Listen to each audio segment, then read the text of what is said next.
บริษัทปลูกมอนเลี้ยงม่อนและสาวใหม่จำกัดเป็นบริษัทที่อนุรักษ์รักษามรดกของชาติและเผยแผ่ส่งเสริมให้ประชาชนในท้องถิ่นมีอาชีพที่มั่นคงสร้างรายรับเข้าครอบครัวเพื่อสนองวัตถุดิบและลดพรการทางป่าเฮ็ดไร่แบบเรือนลอย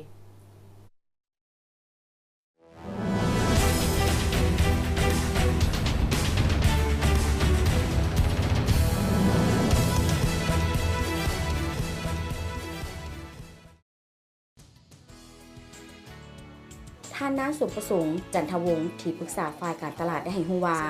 บริษัทส่งเสริมปลูกมอนเลี้ยงมอนและกสิกรรมอินทรีย์จำกัดเป็นเจ้าของยี่ห้อบูเบอรี่ซึ่งตั้งอยู่บ้านลีเมืองแปกแขวงเสียงขวางสร้างตั้งขึ้นในปี 1993 ซึ่งเป็นบริษัทในเครือของสหกรณ์หัตถกรรมโพนตองมาฮอดปี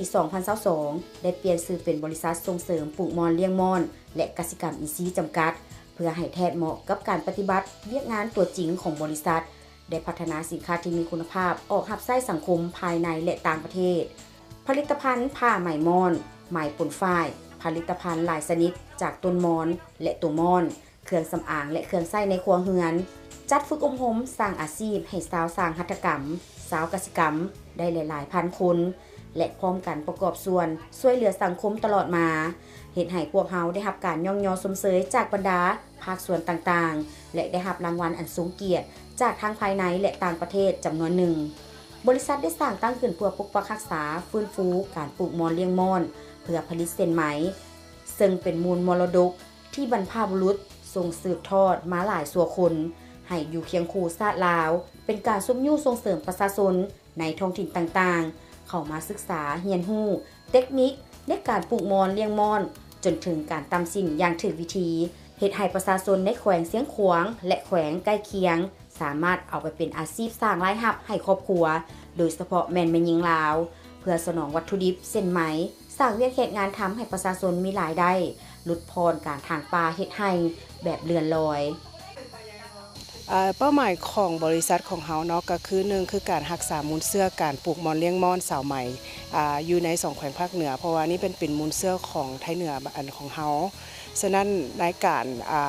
เฮ็ดบริษัทตัวนี้ก็ตั้งอันนั้นบอนนี้ขึ้นมาคืออันที่1แม่นบอนส่งเสริมการเรียนรู้เนาะเป็นส่วนสาธิตให้กับการปลูกมอนเลี้ยงมอนให้มันถูกวิธีเพื่อได้รับผลิตผลหลายที่สุดตัวที่2ก็คือการรักษาเส้นไหมมูลเสื้อของไทยเหนือบ้านเฮาที่ว่าจะเอาเส้นไหมของลาวเฮาเพื่อมาเฮ็ดผลิตภัณฑ์เพื่อขายภายในและส่งออกและอันที่3ก็คือสร้างความคิดการปลูกมอนเลี้ยงมอนหรือว่าการเฮ็ดหัตถกรรมมอนเลี้ยงไหมลาวนี่นะให้มันยืนยงตลอดไปก็เดี๋ยวนี้ผลิตภัณฑ์ของ Mulberries ก็มีเส้นไหมมีผ้าพันคอแล้วหมักมอนเฮาก็มาแปรรูปมาเป็นไว้หมักมอนน้ำที่เฮาเฮ็ดสาวไหมออกมาเฮาก็มาแปรรูปเป็นสบู่เป็นน้ำยาล้างถ้วยเป็นคอนดิชเนอร์ครีมนวดผมทุกๆอย่างที่สามารถมาเบิ่งว่าผลิตภัณฑ์ของMulberries นะบ่จำเป็นต้องมีแต่เส้นไหมฉะนั้นเฮาแปรรูปทุกอย่างมาเป็นผลิตภัณฑ์ที่ให้ทุกคนอยู่ประเทศเฮาหรือว่าส่งออกให้ได้สมไส้เจ้านี่ก็ปลูกมอนเลี้ยงมอนสาวใหม่แบบว่าครบวงจรเนาะแล้วก็สาวใหม่แล้วก็ล้างใหม่ขั้นที่1ตัวน้อยๆออกจากไข่มาเฮาเก็บใบมอนนี่เฮาเริ่มเก็บแต่จักโมงหาจักโมงเก็บ6 โมงเช้าหา10 โมงเพราะว่าต้นสวยมามันเฮาเวลาเฮาเลี้ยงมอนอ่อนมันเฮาต้องเอาตอน6 โมงหา10 โมงเพื่อเก็บใบอ่อนของมันโดยเพราะว่ามันจะมีวิตามินดีเนาะถือว่าระยะนั้นแม่นโมงที่ใบมอนให้วิตามินสูงโดยเฮาไปแล้วก็ไปเอาแผลเนาะแผลจุบน้ำแล้วก็ปิดให้มันแห้งๆแล้วเฮาก็เอาตุ้มบ่ให้ใบมอนแห้วเฮาต้องรักษา3ตอนเช้า6 โมงต้นสวย1 โมงตอนแลง6 โมงปัจจุบันในสวนแม่นมีต้นมอน5สายพันธุ์ที่ปลูกเพื่อเลี้ยงตัวมอนมีเรือนเลี้ยงมอนทั้งหมด5หลังนับแต่อนุบาลจนถึงเข้าโลก